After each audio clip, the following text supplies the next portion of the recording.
All right, give me 2 seconds, guys. It's a good thing I saved that right now. Oh, okay. I think we're good. You guys see me? Can you hear me? All right, cool. I just switched my Wi-Fi. All right, we're good now.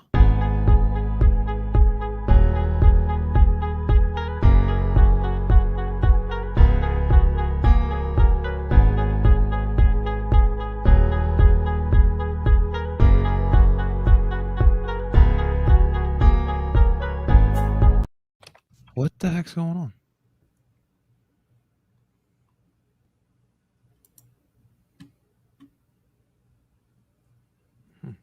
All right. Let's try one more time, guys. Oh, hey.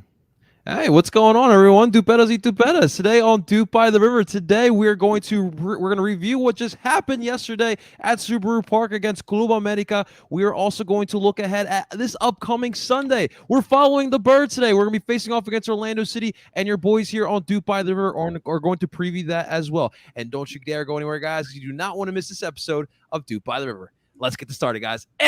Done.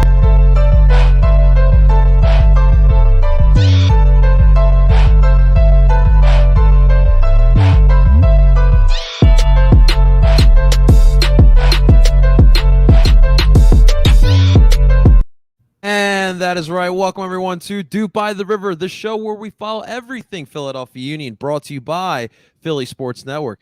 Before we move forward, ladies and gentlemen, we're going to get to it right quick. Do not forget, guys, if you are watching this live on PSN, we're back on PSN tonight. Make sure you guys like both PSN and El Parcero Phillies live portions of Dupe by the River today, and make sure you guys do subscribe. And as always, you can find Dupe by the River. It is part of PSN Radio. You can find PSN Radio wherever you stream podcasts. And of course, guys, we got a lot to get to. We have a lot of feelings to get out here, and I'm sure my experts in duping have a lot to tell you guys here tonight. So without further ado, I want to absolutely introduce these beautiful gentlemen.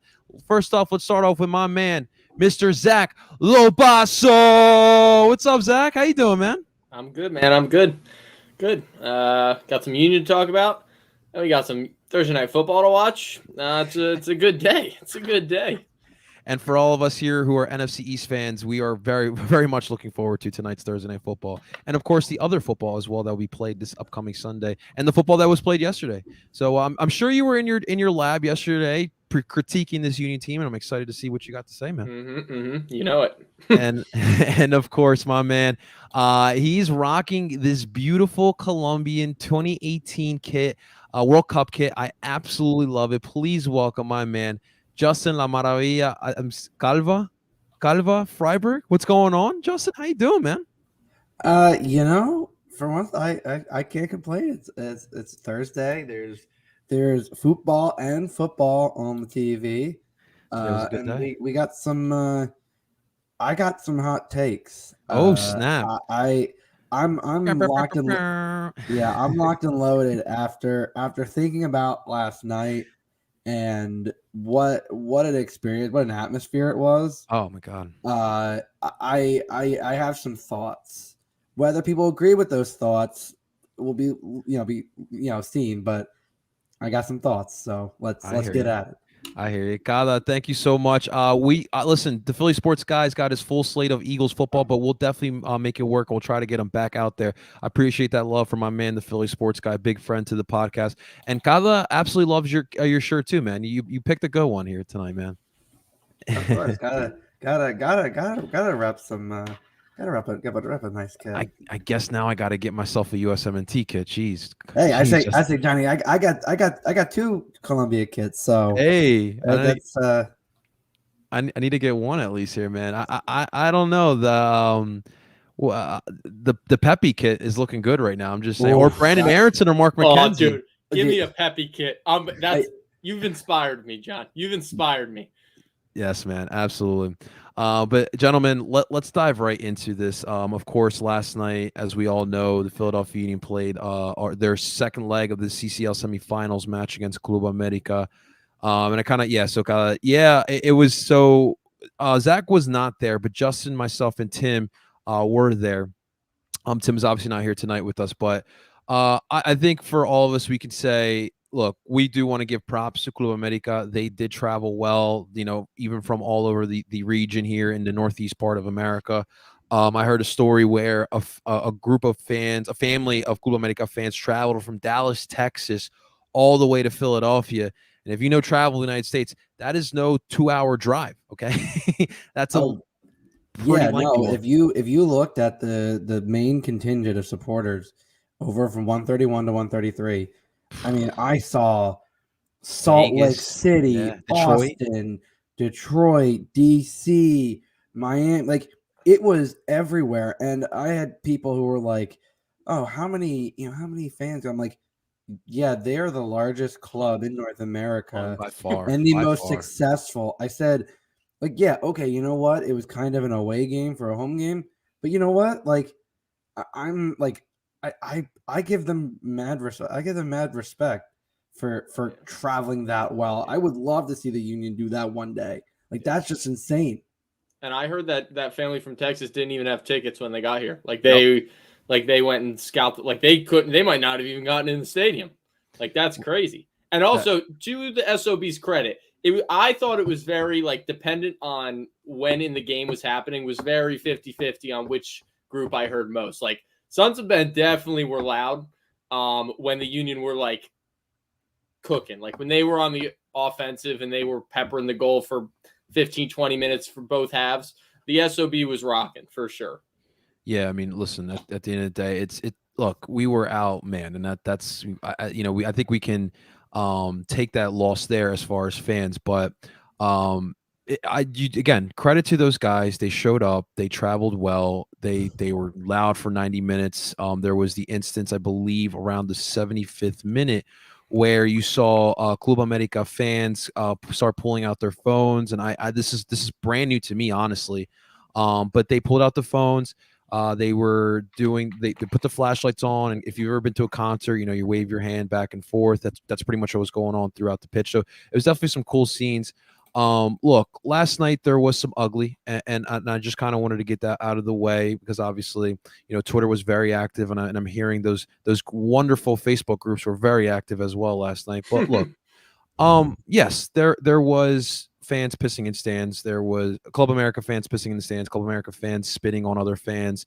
I'm not sure if whether that be a Union fan or America fan. Regardless, you don't spit in general. Especially with COVID. Especially Yeah, with I was gonna especially say, COVID. literally, when you're still kind of in a pandemic, like, yeah, not cool, not cool in any stretch, but not Right. cool when you're still kind of trying to get out of a main stretch of a global pandemic. yeah. Right. There was vandalism in the bathrooms. Our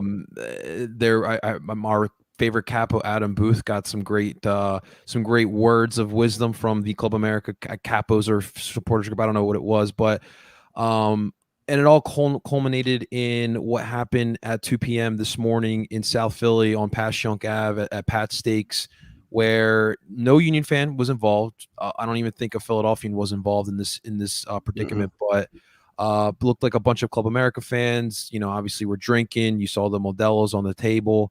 And one thing led to another, and one fan started beating up another fan with a trash can lid, and that led into some curb stomping and jumping. And this morning we lost another human being on this planet. I just wanted to say, look, that passion was great last night. As someone who grew up in this culture, watching it from afar, at least from Colombia, right? That soccer culture is not what I signed up for with the Philadelphia Union. And I really hope that we never get to that place either. I know as an adult, alcohol can make you do crazy things. But as an adult, we have to take responsibility for our own actions. And you have to learn at some point, maybe one more beer isn't the good idea. And it's just sad. It is really sad because, look, for me, the reason why I put in a lot of time into this Union thing, into Philly sports, because I want this sport to grow in this city, and that is a little bit of a black eye. But I want to take the second, and I heard that they finally identified the person who did pass away. I just wanted to give my thoughts and condolences to that family. I'm gonna go find out the name after this podcast, but it was just like a sad thing to kind of wake up to. You could deal with what happened last night. I mean, we kind of dealt with that in a mild manner with Miami earlier this year, but that's just not what you wanted to see. And that's why I wanted to start off with the beautiful, because this culture of Club America, traveling with the team, being as supportive as they were, that was great. That was really awesome to see. But that other stuff, it just has to leave the game. It has nothing to do with Latino America. It has nothing to do with Mexico. It has everything to do with, it just has no place within the game. I'll give you guys this opportunity here, say what you guys feel in your heart. But last night, as far as there were some negatives, but I definitely want to highlight the positives. So, Zach, you weren't there. I'll let you start there first, my man. What any thoughts that you have about last night's actions, pretty much? So yeah, obviously condolences to the guy that lost his life and his family. Like John said, should never happen in the game. But onto the pitch. It's kind of crazy to see like a team like Club America play in Chester, Pennsylvania. Like that's kind of nuts. Like you never think that's ever gonna happen, especially like sure, play New York, LA, whatever. Like but Chester, Pennsylvania, like that's kind of nuts.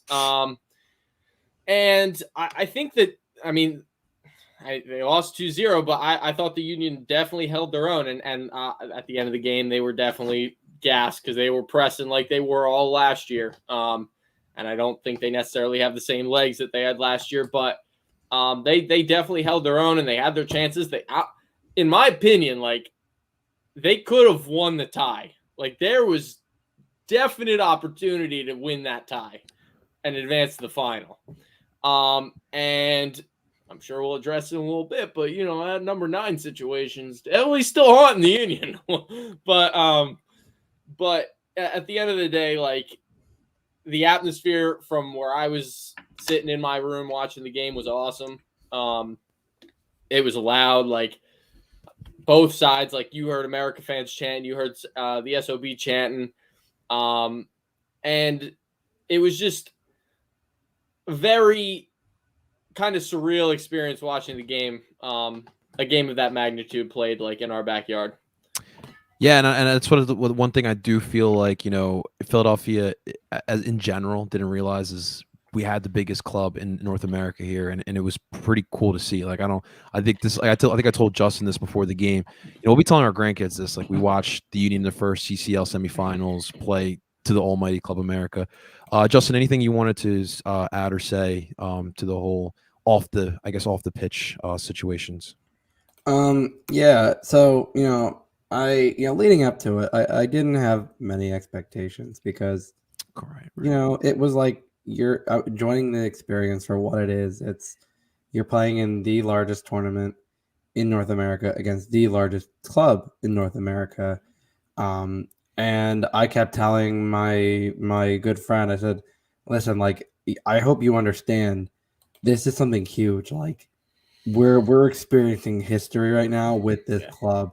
And I said, like, be prepared. They travel well. This is going to be an interesting experience.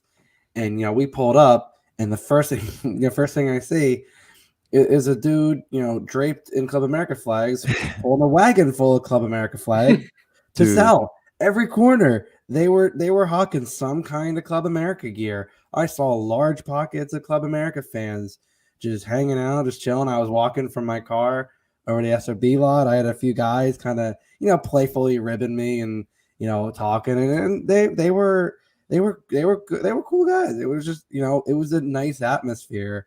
Before the game, there was a lot of hype. Both teams' fans were really, honestly, like giving it their all, and it seemed like it was a pretty friendly, steer to things. I saw some Club America fans as we were walking in, were had their own little smoke bombs and were talking, and they were kind of like they were just kind of having fun.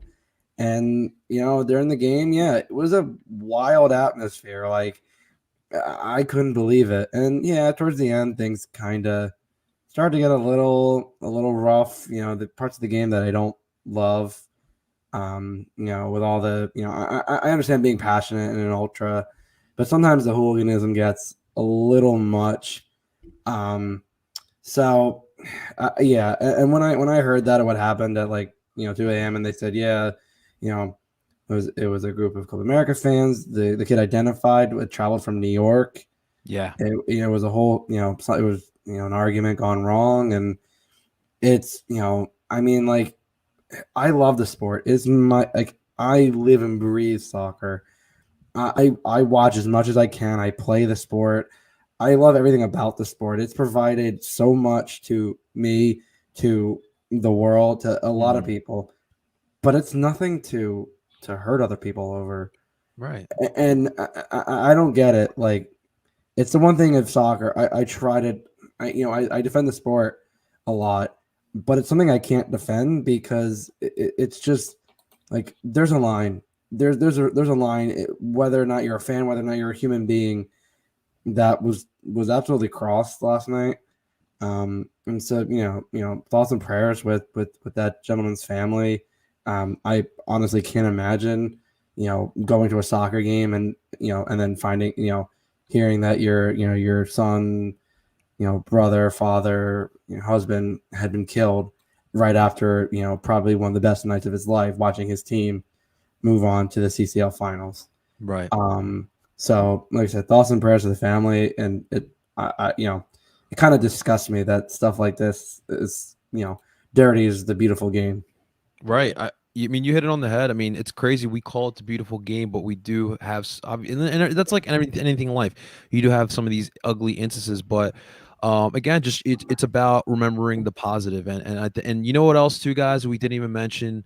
Like, look, watching SOBs kind of walk up as a unit together with the smoke bombs. They were pretty strong. It was a good group there. That is beautiful to see, and it shows that this city, again, constantly, this city can keep growing as a soccer city, and I fully believe that, and hopefully we can get some more moments like that with our Philadelphia Union fans. It's only a step, guys. It's only a step here. Raphael wants to say, hey, what's up, guys? He wants to give some shout outs to Justin's great shirt. Justin, man, you are winning fans today, my man. I love it, dude. I'm here for it. Rafael, I'm doing great, my man. I'm excited. I'm with my guys here to talk some Union soccer. You know me, that's what I love to do the most. And he's reporting for duty. I appreciate that. Thank you so much for tuning on in.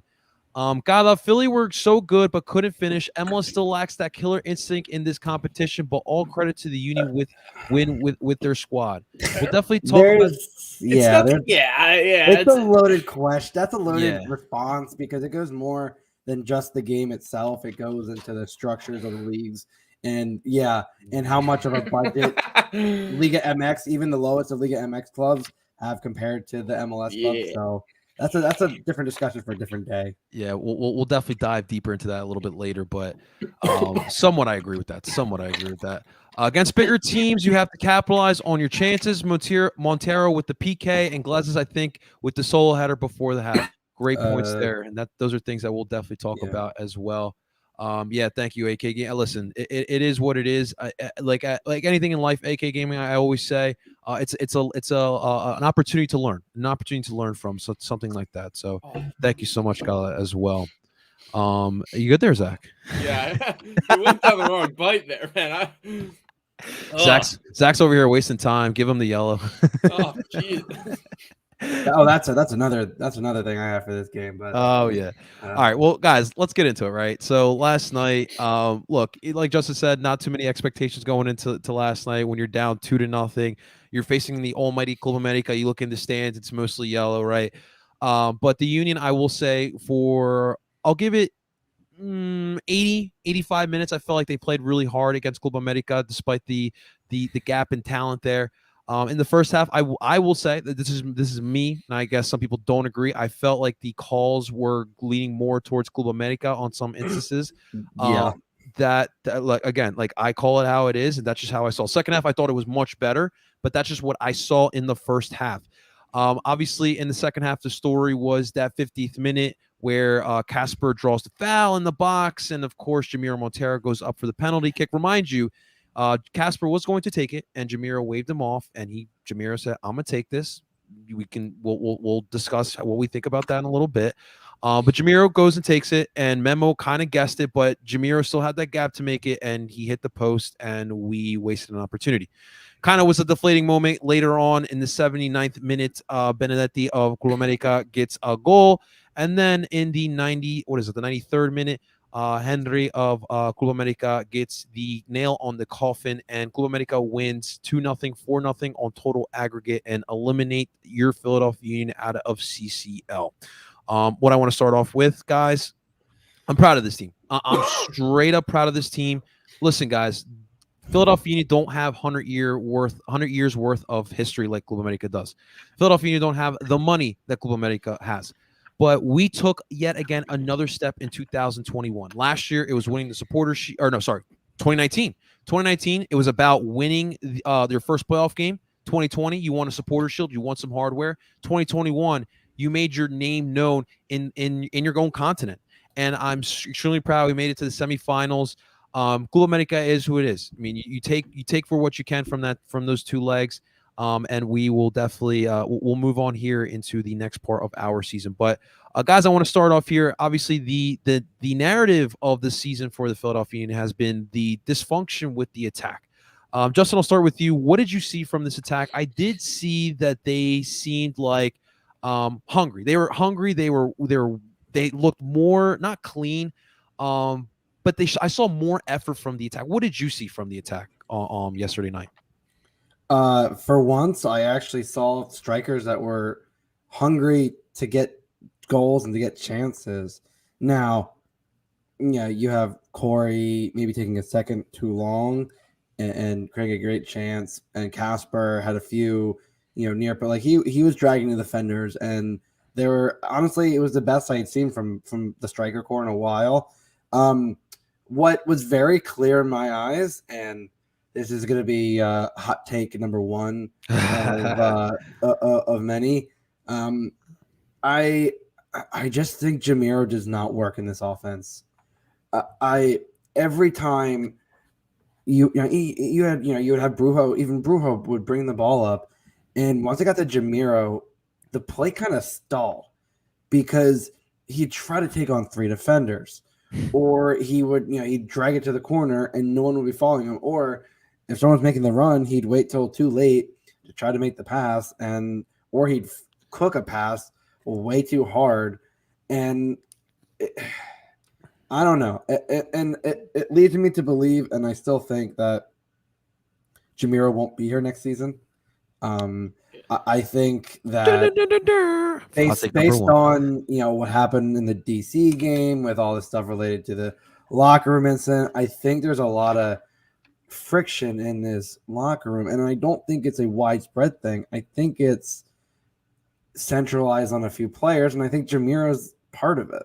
And I just think that as soon as Gosdike came on, it instantly looked like the offense started to actually click and created some pretty good chances. And I mean, I also think that, Corey probably should have made some back post runs, because if Casper's making that near post run, you got to have one striker near and one striker far. It's kind of how it's supposed to.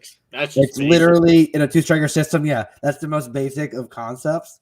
I think Corey tried to make too many near post runs, and so you had that ball. It was perfectly played, and that Casper was dragging the defender, so he's not going to get to it, but that far post defender should. And fortunately, your far post defender is at the near post. So I think overall, I was more impressed with the offense, but Jamiro he just freezes that offense to a standstill, and it's kind of frustrating because he's not a 10, he's an 8. But he keeps wanting to play as a 10.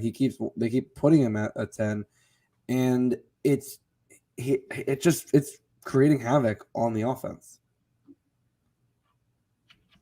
Absolutely. I'm sorry, guys. So I just got word in here. We have identified the victim from last night. It just came in. So we want to just give our thoughts and prayers to Isidro Cortez, the 28-year-old man from Queens, New York. That just came to my attention now, and I just kind of wanted to give there. But yeah. So Justin, I agree with you. It was definitely tough. I do see what you're saying with Jamiro Montero. To me, I just don't feel like he has taken the position as being that left shuttler the same way he did last year. I don't feel like he is being like he actively doesn't want to do it. I feel like we're talking about that link up play from the back line to the forward line. The shuttlers are important, honestly, even when you're number 10. And I don't feel like he's taking that role on the same way he did last season. But what did you see, Zach, from the attack on Wednesday night? I agree with you guys. Like they looked hungrier, but the attack was still boring. Like they didn't do anything to create any like chances other than lumping balls into the box from wide areas, for the most part.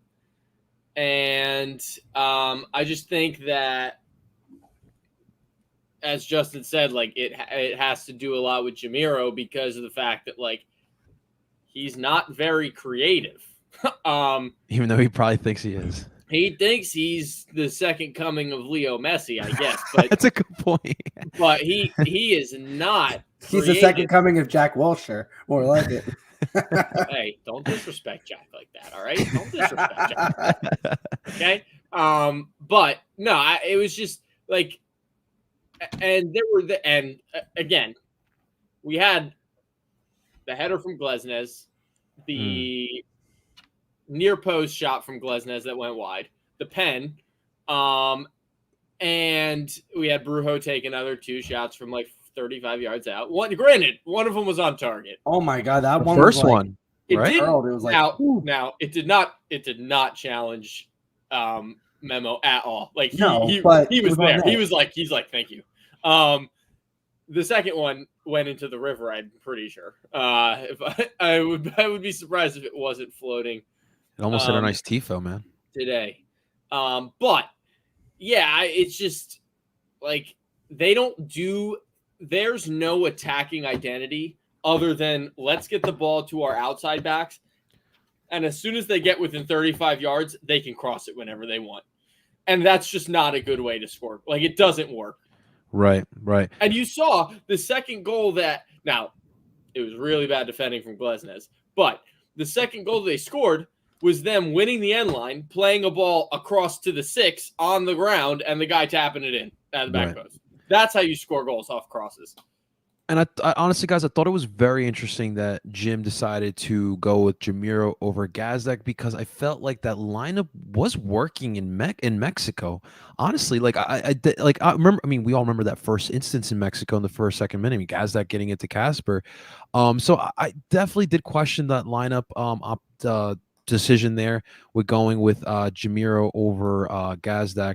But I also, too, wanted to give some love because I really felt like for Flock and attack-wise, from an attack perspective, I thought that was his best match in a long time. I thought he was very active. He made some nice moves as well, kept the ball away, and I thought that that was his best job there. But yeah, Jamiro gets at that 10, man. You said it, Zach. He thinks he's Leo Messi, and he wants to start, doing all these techer moves. And it's like, Jamiro, this is America. I mean, but shouts though to I would say give some credit to El Brujo. I thought he had a really good game. Nah, he played well yesterday. Whoa! He played well yesterday. Yeah, I know. It's crazy. He played well yesterday. That was the thing was he kept his cool for the most part. The yellow card was rough. I understand dissent, but the ref in the first half was not equally giving yellow cards for anything.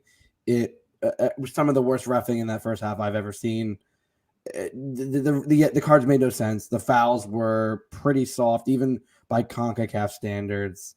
But I thought El Brujo was able to settle things down. He was taking better touches. In the first leg, it felt like he was taking heavy touches, and that was setting him up poorly for then having to foul someone. He was winning some pretty good challenges, was able to move the ball up the field. His passing range has gotten pretty damn good. Yeah. And I thought he brought a lot more to the offense than Jamiro did. Yeah, definitely. It definitely raises a question there because, I mean, look, Leon did well. I want to give the opportunity to Leon because he did play really well playing at that shell midfielder. But yeah, I mean, Gazdak, you got to put him back at that 10, man, and we'll see what happens this weekend. But I want to move forward, guys, and talk about the penalty kick situation in the 50th minute there. Obviously, look, you get a penalty kick against Club America. You're down 2-0. That is a prime opportunity to get started right there. Casper draws a foul, and I thought he did a great job of drawing that foul, getting ahead as well. And at that instance, Casper is going to take it, and Jamiro decides, no, I'm going to take it. He took that stance, and he said, no, I am going to take this penalty kick. And we all know what happened after. He misses the PK, hits the post. Memo Memo picked the right side as well. Jamiro was going to kick from, but look, I will say this: we don't have a penalty kick. Maybe Gazdak on the pitch though. Last night at that instance, we did not have a penalty kicker. So in that instance, I know Jamiro's history, I know Casper's history, but I would have taken Casper in that situation. To be honest with you guys, he drew the foul. He did a good job of drawing the foul. He in Champions League has been the Golden Boot winner. Club America completely froze him up in this year. I mean, a lot of teams in the MLS have frozen him up as well over the last month or two. But Club America has definitely frozen him up. But I would have gone with Casper in that instance. Zach, you have hyping this up. I'll let you start here, my man. Who would you have wanted taking that penalty kick? So as I tweeted out last night, Gazdag will bury that thing. Like Gazdag buries that. And on the pitch, hot take here. I'm giving it to the Norwegian Nightmare, Jakob Glesnes. Dude, now listen. Here's my thought process, right? Okay. You all know I think Casper stinks. I don't like Casper. He's probably a great dude, but as a striker, he stinks. Jamiro definitely wouldn't have had Jamiro take it. Leon, no. Brujo, definitely not. You could go Ali maybe. That's a possibility. He's hit or miss though. Like he's missed some. Burke, I don't know. I've never seen him take a pen, so I don't know. Did he take some in 2019? Justin would know better than me. I feel like. What Ali? Before his before the visa situation, 2019, did he not get one against Montreal? Or am I mistaken? The parlay. He got a header. Okay, then I'm probably mistaken. I don't remember if he took PK, but he had a header in that game. I'm sorry, Zach. Keep going. No, all good. Also, my rule of thumb is, now this is me personally, if I get fouled, more often than not, I will not take the penalty kick. Like if I draw the penalty kick, I more often than not do not take it because I feel like the emotions in that instance, you're way too either jacked up or you might be a little knocked and you don't realize it, and a lot of things can go wrong. So I wouldn't have given it to Casper. And Glesnes just smashes the ball. And maybe there's room for error and he hits it over, but I know that if he hits it on target, it's going in. There's no way, as good as Memo is, he's chopping a shot from 12 yards out from that cannon. Yeah, man. So that's who I would have had taken. I would have put Glesnes on that kick, which sounds kind of crazy, I know, but I think it makes total sense. That is pretty creative for me, my friend. That is definitely pretty creative here. Real quick, because I definitely missed this comment here, but Justin, I think you mentioned this. Do we know what exactly happened in DC?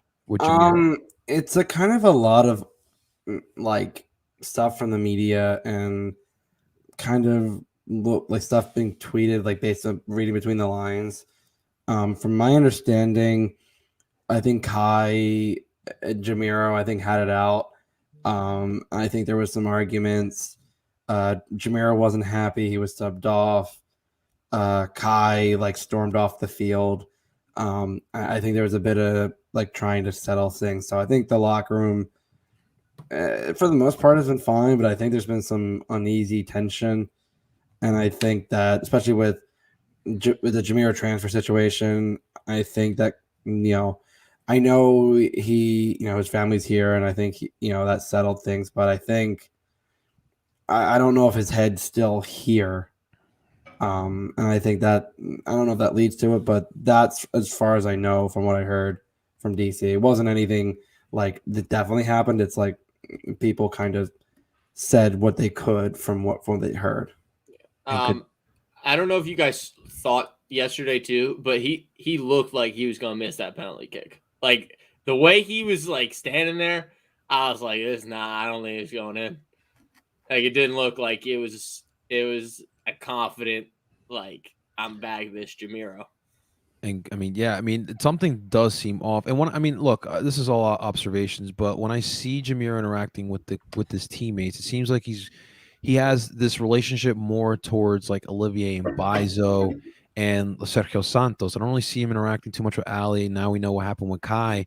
But could that be a reason why he doesn't play that left Shudler as much as he did like last season?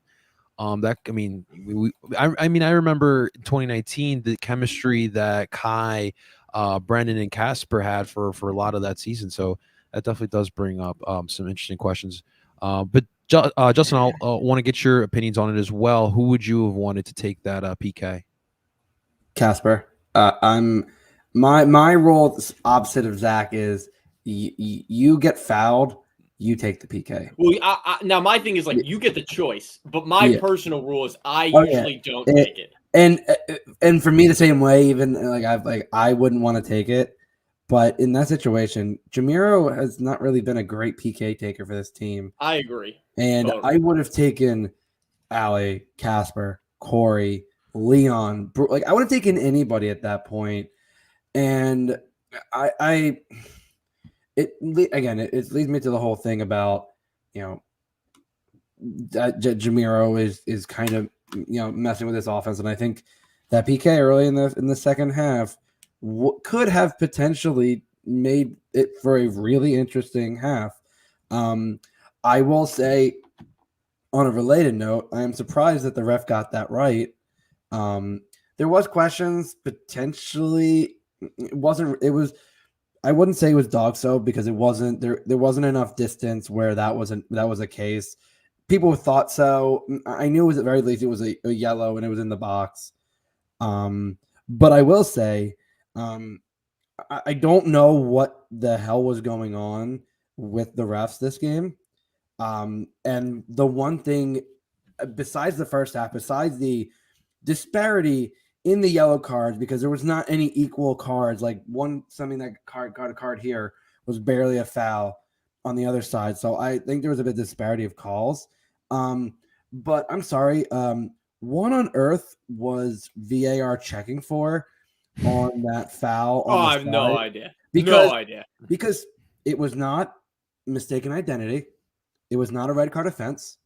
It was not Dogso, and it wasn't a handball or foul in the box. Well, so my question is then, what on earth were they looking at? So from what I was listening to on the broadcast, was that the VAR ref thought it was potential red card. Like apparently it was a potential red card. Was what there they was were nothing looking at. To that. Like, trust me. I saw the replay. I saw a replay immediately, and I was like, I don't know if I'd even call that foul. Like, I don't even know if I would have called that. That's the thing. Like, that's what I don't understand. Like, it wasn't even to that level, and that's what the reffing last night was atrocious. Mm-hmm. Yeah, like, especially in the first half. The first half was rough, but I mean, I would even say that slide tackle from Giro. I thought for a second because, like, look, he didn't even get ball. That was pretty dangerous. That could have been a red card, but they gave him the yellow. But there was definitely different instances where it was definitely shaky. And I agree with you guys when it comes to officiating. Ruloy, listen. Obviously, he's coming here. I got the chance to parade with the Sons of Ben for the first time. I'm ashamed of the way some of my Mexican people behaved last night. I promise we're not all like that. And this is my point here. And unfortunate, me and my girlfriend actually had this thought in our head because we both love Mexican culture. We love our we have a lot of Mexican friends. Last night was not a representation of Mexican culture. Last night was a representation of bad soccer culture. Yeah. Has nothing to do with the race, has nothing to do with the country. That crap happens in Honduras. That crap happens in Argentina. I mean, I can tell you stories about Copa Libertadores. I'm sure you guys can as well. So again, Ruloy, last night had nothing to do with Mexico in general. Oh, so. And I agree. And I like, yeah, I've had plenty of good experiences. I've had plenty of good experiences with some of with the Club America fans. Like, trust me, Ruloy, I don't hold that against. Like, listen, there's ugly parts of the game, and unfortunately, that's how it is. And don't get me wrong, like, would I love to go to Estadio Azteca and go see a Club America game? 100%. That's like I want to go see a game almost on every continent. Like. That's kind of like that's my ultimate goal in life is to do that. And you know what? Like, people suck sometimes. That's just unfortunately how life is. People just suck, and there's not a whole lot you can do but celebrate the positives, in my opinion. Absolutely. Chris, this is interesting. Chris says the PK should have been a goal, but wouldn't have changed the outcome. I don't know. Yeah, because that's early in the half. That's early in the second half. Jamiro, again, horrible placement because it's Memo. It was easy savable height for Memo. Right. He pushes that onto the post, and unfortunately Corey couldn't get much around it because it kind of bounced weird, so we had to kind of wait for a bit. But it was just, I think it would have put Club America on their heels, and I think it would have put them more on the offensive. And I think there were moments where they were getting stretched, and I think it would have actually created a way more wide open game. Yeah, absolutely. I think the momentum definitely shifted there because I felt like the Union were just going up, up, up. Like you said, 5 minutes into the half, you get that golden opportunity. You got to capitalize that. And then it immediately went Club America's way. Like, it just, for that next 5 minutes, it was go, go, go. And it was like, oh shit. Like, it changed on a dime. That was how important that moment was. You saw it on their faces. The Union were definitely pissed off. And is it at Jamiro now? I don't know. We'll see how that chemistry goes. Gala, we thank you for tuning on in. Anything you need, we definitely got you here at DOOP by the River for sure. Guys, we also talked about in the preview. Listen, we got shut down on the out wide in Mexico. What did you think yesterday? Zach, you can start off on that one. What did you think yesterday of the Weath? I mean, we were definitely crossing, but I'm still not a fan of how we were crossing, just from distance. And I know we got two big guys in the middle, but it's just so low percentage. Like when I coach, I always harp on crossing and finishing, and I think that gets misconstrued as like, all right, let's just put the ball in the box whenever we get the chance. Like, no, I really and now to the Union's credit and detriment, like they don't play with wingers, right? So they can't. It's harder to win the end line, especially in a team that has a 2-goal advantage and is playing a lower block. It's tough to get around the outside backs, especially without creative wingers, right? We don't have creative guys. Like, we don't have 2 Elsinos on the pitch. We don't even have 1 Elsinio on the pitch. But so that's an issue, is like we don't create high percentage chances very often. Like, the chances we do create are either like we do get, like, every once in a while from crosses from distance, you're going to create a high percentage chance. Like the one Glesnes should have scored the header. Like, put that, at least put on target, but he put it over. And then the other Glesnes chance, but that's 2. And I think we crossed the ball like 40 times. And if you're creating 2 chances from 40 crosses, like, that's not really ideal. So, I mean, we did a lot better, but I don't know if it was like better. You know what I mean? Justin, what about you? And also, Justin, did you see an improvement defensively from Lobaso? Honestly, yeah. Like, I think for once, I think for the most part from that game, the back line actually held its own, which was impressive. I mean, a back line that hasn't necessarily been gouged for goals, but it definitely, for, I would say, like 85 minutes, really held their own. Even after the first goal, I think it still felt like there was a chance for them to really get back into it.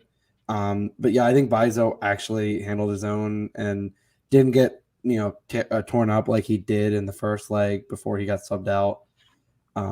So yeah, overall, I think the defense actually played a good game. Although I will say, Glesnes, man, if you're not going to get fully in the way of that, don't half-ass block that.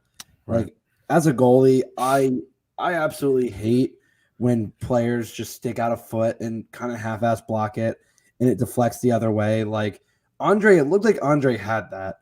And then that gets deflected and boom, it's like Andre's on the ground and that thing's looping over him. Like, I that frustrates me to no end. So Andre, I get it. I get the frustration. Jakob, from one goalie to another. Yeah, Jakob, you can't do that, man. Like, either get in the way or get out. Like, either fully block it or get out of the way. Like, you just can't do that. Like, you stuck a foot out. You weren't even remotely in position to block that. Yeah, man, I agree with you there. Chris Anderson, I wanted to add, why is Jamiro so damn salty? I love how aggressive he is, but he seems to have lost control, and now it's affecting his game. Yeah, it's affecting the team in general. Yeah. I think that's the problem. The bad play, the bad attitude, everything about it. If you have a star player that can starts acting this way, I mean, Zach, you know it more than anyone. If you have a player on your team that is a leader and that has a bad attitude, attitude can leach out to the rest of the team, and that can really bring a team down. And then that's when you're in a situation where you're playing way poorer than than you should be, and that's when it starts to really drag everything down. Yeah, culture is the most important part of teams. Now, I've only been privy to soccer teams or football teams, whatever you want to call it. But when teams have good culture in the locker room, you're more likely to win. And I'm reading a book right now for the leadership class that I'm in. Nice. And it is about the correlation between happiness and success. And rather that success leads to happiness, it's more so that happiness leads to success. So in an environment where you are happy, you are more likely to be successful. And if you are not happy in that locker room, get the hell out so we can get someone who is dancing around like Mark McKenzie used to do and having a good old time after practice, posting on his Instagram and stuff. Because we need more of that. Because when guys are loose and having fun, everyone will a lot more football, soccer games, whatever you want to say. Everyone will a lot more games. We allow them both. We don't discriminate. We don't. I just like to say both because we got all kinds of audience in the room. I got you. One last point before we move on because we're cutting it close here, guys. It was really freaking cool seeing Memo Ochoa in person, and I was telling my girlfriend on the way there, you're gonna watch probably the best goalkeeper of all time in this region play, and that was pretty damn cool. And obviously, we saw the young fans running out on the pitch. Luckily, nothing bad happened to them. But it was cool seeing him. It was honestly pretty cool seeing Memo Ochoa out there on the pitch. I did scream Dos Acero while he was. I had US 17. Yeah, I had to get that dig out there. Respect the hell out of him, but I got to do it. I'm gonna say second best in the region. Keylor Navas exists. Keylor Navas. I was gonna say Keylor Navas. There you go. Thank you, Connor. Navas gets no respect, despite the fact that he was a big reason why Real Madrid won 3 straight. Dude, my man is special. Oh, he's so good. He's so underrated and undervalued, man. Also, little shout out to US WNT. Carl Lewis got 4 goals in the first half. 7-0 right now. It is a smoke show right now. Carl Lewis got 4 goals in the first half. There you go. All right, I'll answer this real quick for Raul because he really wants to know. Union fans are louder at times. Imagine bringing that type of energy on a regular season games. What needs to be done at our home field to the next level, Parcero? I've talked about this plenty of times. Look, the Union definitely need to keep taking care of business on the pitch, but as far as us, the fans go, it's tough. It is definitely tough. Look, I asked myself yesterday, imagine if half the people in Philadelphia showed up the way they do for Eagles games, they did for Union games. Yesterday, I felt like would have been a 50-50 Union to a Club America in that arena or that park. So I think for us, it just keep the recognition. The reason why I cover 5 Philly sports, I love all 5 Philly sports, but I know how the city works. I'm not stupid. I know people, it's always the Eagles and whoever else is winning, right? So by adding that 5th team, there's no excuse. If I can do it, you can spend a 1 day, 2 hours out of your week to pay attention to the Philadelphia Union. So I think on us, it's just about putting that recognition. And what I've learned over the last 3 years covering all 5 Philly sports teams, we cannot force feed this to people. Just by showing our excitement, just by showing our love for this club, people always get intrigued. People still there's four for quote unquote, I always say 4 for 4 Philly sports fans that always wonder, why do I love the Union so much? And I tell them, come down to Chester and I'll show you why. So that's what it is, Roy. It's on us. It is on us. That's the beautiful part. Guys, we are part of a grassroots movement here. This is an organic type of movement. This is the MLS. We're a brand new club. We don't have the 100-year history that Club America has or Liga MX has. So it's about us. But I appreciate you asking those great questions, Raul. Yeah. And taking our club to the next level, we need a striker. That is just the general. We need a striker. Yes, Jay, put your money where you're fucking we need a striker. To take our club to the next level, we need a striker. We need a striker, dude. That's it. That'll be good. If we get a striker, I promise more fans will come to the game. I hear you. And Zach will finally stop begging for a striker. I will stop, dude. We could brought in Josef. He scored 2 goals yesterday. We could brought in Josef Martinez. He didn't want to play. He didn't want to play there anymore. I'm a little worried. I'm not going to lie. I'm a little worried about Atlanta. They look much better these days. All right, but let's talk about their rival, because their rival is who we're playing next. So we're gonna cut this really short because there's not much to talk about when it comes to Orlando City. Come on, guys, it's Disney World here. Anyways, so we focus our attention now. CCL's out of the way. We had our fun, but now we have to focus on the MLS play. We have about a month and a half left until the MLS Cup playoffs begin, and that means we have to start getting this attack on the right freaking foot. And guys, this match up this upcoming Sunday is set up for us to kind of get in that type of direction. Look, Orlando City coming off bad form right now, back-to-back bad losses, got splanked by Atlanta United, lost to a Montreal team. They were down 2 men, Orlando City was, but still 2 losses. This upcoming Sunday, guys, no Nani, no Andres Pereira for Orlando City. So this, to me, is the perfect opportunity to ride what you did against Glover. You should not be those guys, and I'm assuming Jim is the great motivator that he is, has these guys' heads up as well. Keep your heads up, because this upcoming Sunday, you have an opportunity to get the ball rolling, get that first good performance in, and we're going full steam ahead at the MLS Cup playoffs here. So this should be a very exciting match here for the Philadelphia Union. Justin, what are you looking forward to here in this upcoming match for us against Orlando? In Orlando. Well, for one, I don't have to see Nani's ugly hairdo. Like, whatever he's got going on there, man. As someone who doesn't have hair, I don't want that hair. Like, not my thing, man. But you do you. He's allowed to. Hey, let's be real. He's allowed to do what he wants. He's a Man U guy. Come on, Justin. He's allowed to do what he wants. Yeah, but it's been a long time since his Man U days. But also, I always love playing against Gallese, because anytime we win, it's nice to shut certain Orlando fans. Not my buddy Freddie, but shouts to my boy Freddie. You know what I'm curious about is how they're gonna play.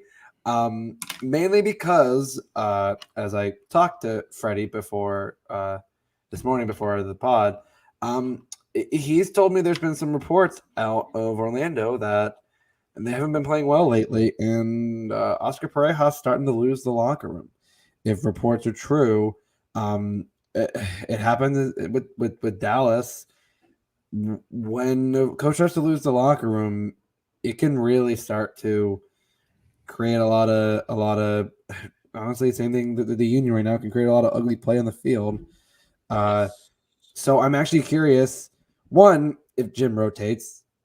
Spoiler alert. No, he won't. But it'd be nice. But two, I'm curious how the Union respond after a Club America game, in which I think they played pretty well. And I think that first 5-10 minutes, I always say the first 5-10 minutes for them is crucial. I think more now than ever, I think this is going to be a big plus. One, you're nationally televised, so maybe we can actually, show the nation we're not as bad as we've been lately. The nation. Yeah. So what is it with these two teams that handle the pandemic great? I felt like in Orlando and the Union, that now both seem to have locker room issues, guys. I don't know, man. They were just locked up with each other for too long. I hate each other now. The truth comes out now. I hate your stinking guts. We should have challenged. We should have tackled COVID even worse, man. We stuck together for too damn long. It is really weird because they were spending so much time together. Now they get a little bit of freedom, and now they're like, I don't have to hang out with your dumb ass. No, they hang out with their real friends, and they're like, yeah, this guy actually sucks. What am I doing? I gotta get out of this team. Zach, what are you looking forward to on Sunday, man?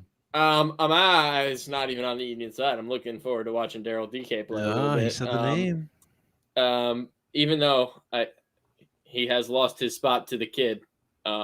Actually, he never had the spot, but the guy with the pep in his step. Oh, dude, I think I'm finally content with the U.S. men's national team forward situation. Like, Pepe is legit, man. He is good. He plays well back to goal. He dribbles. He can score in the air, on the ground, from distance. He's a complete. He's like what we wanted Josh Sargent to be, but he's better. But yeah, no, I'm excited to see Daryl DK play because I still don't necessarily believe he belongs in the MLS. I think Orlando really screwed up there. They were offered a ton of money, and they were like, "Nah, he's worth more. I'll prove it." And he hasn't really done it. But I mean, he did prove it last year in the EFL. So I mean, we'll see. We'll see what happens. But yeah, that's probably my biggest thing is I'm looking forward to watch Daryl DK play and see if he really terrorizes our slow center backs because he is quite quick. But he's also physical, so. Well, yeah, so guys that can handle physicality. Yeah, you're right. But if he pushes them and then runs past them, that's not a good combination. Well, we might get Bato, right? He might come out. You guys remember that? Even seen the? Has he even? I totally forgot he was on the team. Right? Has he been healthy? I'll have to ask Freddie. Has he even been healthy? I completely forgot he was on the team. That was a even funny one. On the roster anymore, but they love aging Portuguese and Brazilian players, man. They love it.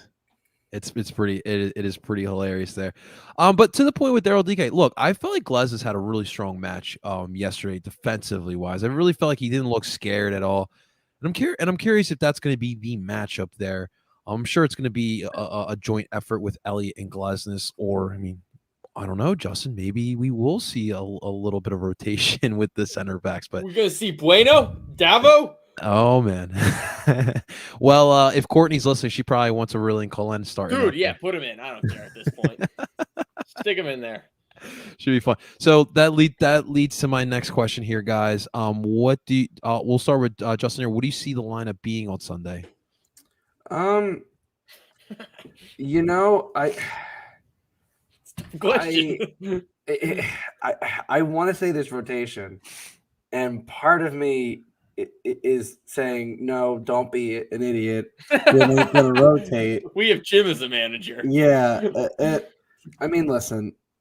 As we always say, you know who's in net. Like there ain't going to be any change in that. That's one thing you can write in permanent marker because. You know how it's going to be. Andre's the man. That is what it is. The man. We do have some parity at that right back position. I will say I think Olivier gets that start. I think he played well, so I don't think you take it from him.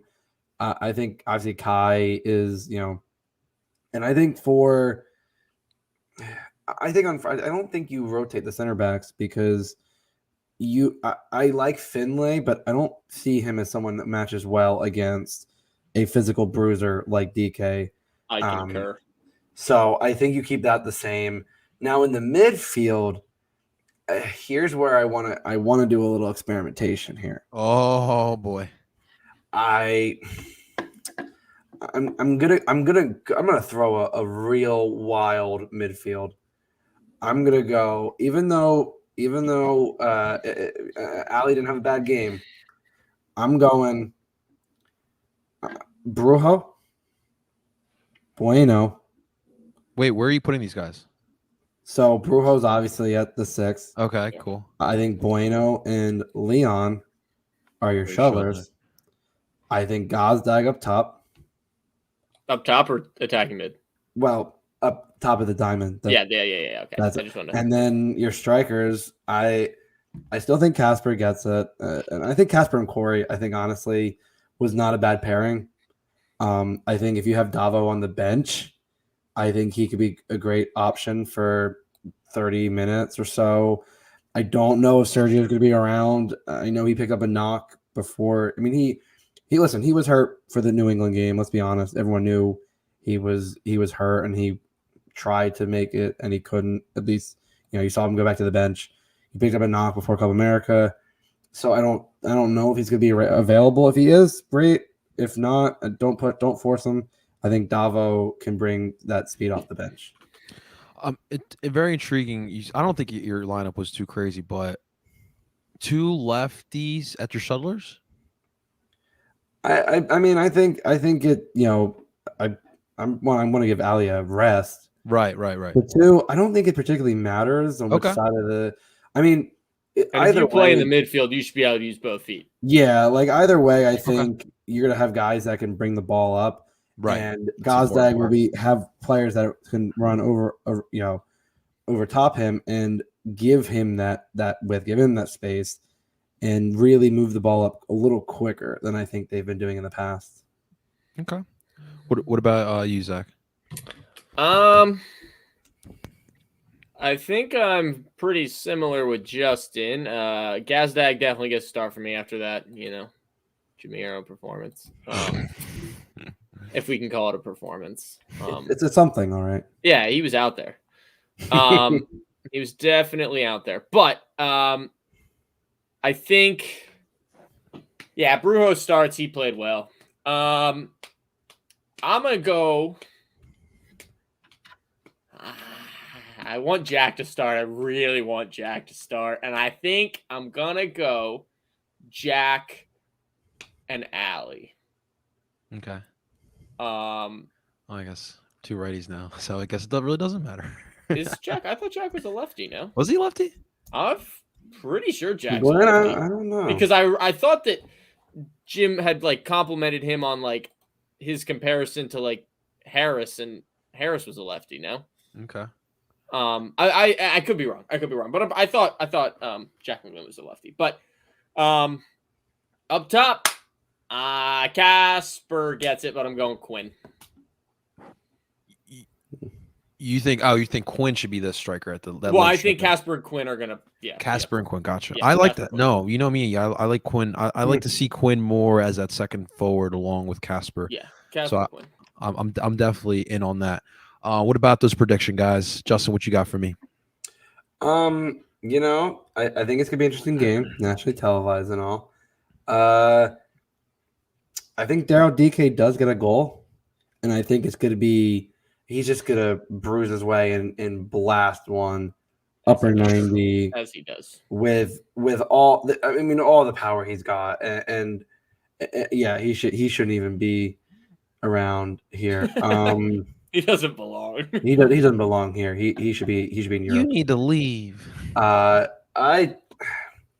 think the Club America game, even despite a loss, I think it gives the team a little more oomph. I think a little more, pep in their step in terms of knowing that they did play well, and I think the fans there's chances at a different result. I'm gonna go 2-1 Union. 2-1 Philadelphia Union. Zach, what you got, man? I'm gonna go 2-2. I think DK actually gets a brace. And on the Union side, I'm not gonna say because I know you guys don't like jinxes. That is true. That's a very good point, Zach. I'm gonna leave it. I'm gonna keep it close to the vest and keep it at that, man. Or stay it off the air so that you're not recording. No. I can't even do that because then you guys still yell at me. So you damn superstitious mother effers. Yeah. I can't. Hey guys, I wanna give you so you guys can prop bet it. I want you to know, but I can't say it because hey. Zach's trying to make us some money here in our pockets. You can't say no to that, guys. Very nice. Very nice. For me, guys, look, when we're facing off against Orlando these days, for me, it's about proving to Orlando that Philadelphia is a better goalkeeper. I'm just saying. You don't have to much to prove it. I don't understand how people think that that's true. I think it's played in a little tournament. I think it has to do, for me, they don't look at the MLS play, but they look at the fact that Galise plays for Peru in CONMEBOL, starts for Peru, where Andre starts in Jamaica in CONCACAF. I think that's where people do look at it. Because if I look at MLS play, I don't know how you say Galise plays better than Andre Blake. I'm sorry, but I just don't see that. Yeah, and Andre's third best goalkeeper in CONCACAF, and he's got 2 best goalkeepers in CONCACAF history he's competing with. So I don't know how you're going to tell me that Galise is better than without the 2 best goalkeepers in CONCACAF history. I agree with you, Blake. I agree with you. Blake. Yeah, you take out the 2 legends. Blake's best goalkeeper in CONCACAF. Now listen, I've turned, as much as I hate to say it, I've turned around on Matt Turner, man. That guy can ball. And it's just because pains me, and man. Don't let New England fans. Yeah, don't give him. Listen. No. He sucks for the New England. He's good for the national team. He sucks for New England. He's good for national team. Don't get twisted. That guy can't catch anything at New England. That's funny. Raul wanted to let us know you are exactly right, my friend. People at work didn't know about the union in Lancaster County. Now they ask about it little by little, my friend. We got Jared and Ricky out there in Lancaster, right? Yeah, I think, and my buddy Ken comes out from out there, and I will say though, I do hope. Speaking of the way that the atmosphere, I'm gonna say, I hope more people bring. I heard a little rumor that Club America fans had some al pastor tacos around, and if so, can we have more of those? Because I love. Yeah, what the hell was up with that? Why do they only come for Club America? What do they think that we don't like tacos too? Come on. Give me. Who doesn't love tacos? Give me all the. My mom made tacos for dinner tonight. So listen, if any Club America fans who are also happen to be Union fans are listening, and you come by the Sons of Ben tailgate, can you bring me some tacos? Like, please, I love tacos. Please. I kept hearing all this stuff about these guys, were offering me tacos. They had this great spread. I'm like, I want tacos. Yeah. Oh, by the way, guys, if you're ever down the Jersey Shore, Ocean City, great taco place on the boardwalk. Don't remember what it's called, but shout out to those guys. They make some great tacos. The taco spot on the boardwalk. Make sure. Oh, dude, so good, so good. But no, we definitely need more stuff like that, and I hope they learned that yesterday. Look, we love tacos in Chester. Come on down and bring them down. Chris, great job tonight. Dupe, let's kick some ass on Sunday. I agree with you. I will see you there, my friend. Love you, Chris. Love you. I'm taking them to Subaru Park next. That's what we're talking about. See, this is what I'm talking about. He's doing everything possible to try to bring some recognition to our club. And I absolutely love that, man. Thank you so much for what you do. A little highlight from my last vlog. Listen, so when we're on the pod, I'm a different person, but once I enter the tree, that guy gets thrown. He's left at the door. I'm a fan. I'm an SOB. Literally, both meanings, I'm an SOB. And yeah, sometimes it comes out. I that's what I do, man. Listen. So after like around the 30th minute, I had to chill with the chants because I started losing my voice. And I had no voice yesterday. I needed it. Afterwards, it was gone. And even this morning, I came to work, and my boss was like, "You good?" Hey, Justin? I'm like, "Hey," and she's like, "Did you not watch? Did you not watch the game last night? I was there." Yeah. Get him in the corner, Justin. Come on. Yeah, I was like, yeah, I got no voice right now. Like, I was like, it took me at least half the day to really get my voice back. Yeah, man, it's tough. Positive Philly is a new friend to the podcast here. He started to become a Union fan. I'm really disappointed in the way the team played last night, but as fans, we need to be grateful for this opportunity to love this team no matter what. Doop. Positive Philly, it's the fact of soccer. We went up against a giant in Club America, and the way soccer works, you can't really control how good Club America is. There's no really a salary cap in Mexico. But yeah, like you ended that perfectly. You still love this team no matter what. We started us off and we send our condolences towards that family, man. But yeah, we did hear that. What time the game on Sunday? So listen, Positive Philly, Sunday is set up for you perfectly. Actually, I don't know if it's completely set up for you perfectly, but here's what's going down. Obviously, we all know that Sunday we have our home opener for the Philadelphia Eagles, 1 o'clock kickoff against the San Francisco 49ers. And then right after that game is over, you got yourself another game. You got the Philadelphia Union at 4 o'clock, right? You got the Union facing off against Orlando City at home.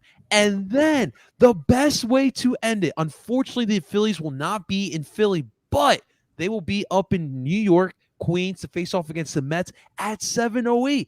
Dude, Sunday is set up for Philly sports fans. Birds, Dupe, and the Phils, hell effing yeah. You guys already know where I'm going to be at on Sunday, man. So there you go. I set you guys up for Sunday. You can thank me later. All right, guys, that's going to do it for another episode of Dupe by the River. We went long. We voiced our opinions. We had some hot takes. And now we're off to Orlando, and hopefully the Union, we're on the MLS season. Hopefully the Union can figure out these attacking issues. And maybe Zach can give some more recognition to El Brujo. We will see. We'll see. If he keeps playing well, keep telling him he plays well. But if he plays like shit, I'm going to say he plays like shit. Ladies and gentlemen, do not forget to like both on both lives on Philly Sports Network and on El Parcero Philly's YouTube channels, and of course subscribe to both of those. If you cannot listen to this, if you're more of a podcaster, you want to listen to it on a streaming site, we are on every streaming site through PSN Radio. You can find all the Philly sports podcasts on there, and you can find that wherever you stream podcasts as well. Ladies and gentlemen, over there on my top right, we have Justin La Maravilla Calva Freiberg. At the bottom there, we have Zach Lobaso. And of course, on the left, I'm El Parcero Philly, and we are telling you guys to Doop on. We'll talk to you guys next week.